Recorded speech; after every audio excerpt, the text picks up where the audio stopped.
সালাম আলাইকুম সম্মানিত ভিউয়ার্স, আমি দাঁড়িয়ে আছি আমাদের মাঠ, ফসলের মাঠ।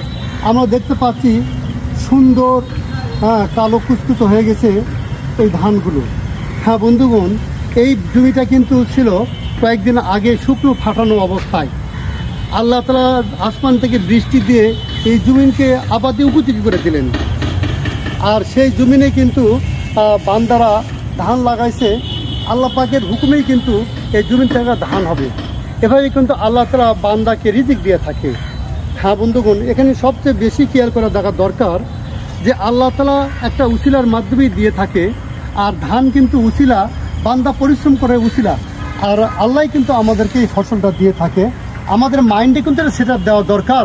আমরা এটা বুঝে নিয়ে থাকি ধান লাগাইছি তো ধান তো হচ্ছে না। ভাই বন্ধু, এই ধানটা কিন্তু লাগাইছি, যখন বীজটা যখন ফালাইছি, এই বীজটা যখন ট্যাগ হয়েছে, এখানে কিন্তু আল্লাহ তাআলার হুকুমে ফেরেশতা মেহনত করছে।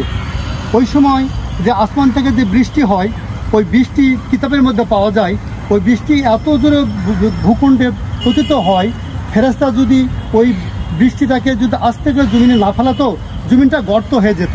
বলেন তো, আস্তে করে যদি না ফেলাতো, ওই ওই ওই আপনার এই যে বীজটা যখন রাখা হয়েছে, সে বীজটা কি গাছ হইতো? হ্যাঁ, এরপরে আস্তে আস্তে এই বীজটা বড় হওয়ার পরে আমরা যখন এখানে লাগাইছি, এই লাগানোর পরেও কিন্তু একই ঘটনা।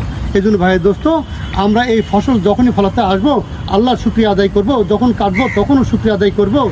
যখন খাবো তখন অবশ্যই আমরা বিসমিল্লাহর সাথে খানা খাবো। তো আল্লাহ তাআলা এই খানার মধ্যে বরকত দিবেন, এই খানার মধ্যে আল্লাহ হিসাব নেবেন। আসসালামু আলাইকুম। পাশে থাকার জন্য ধন্যবাদ।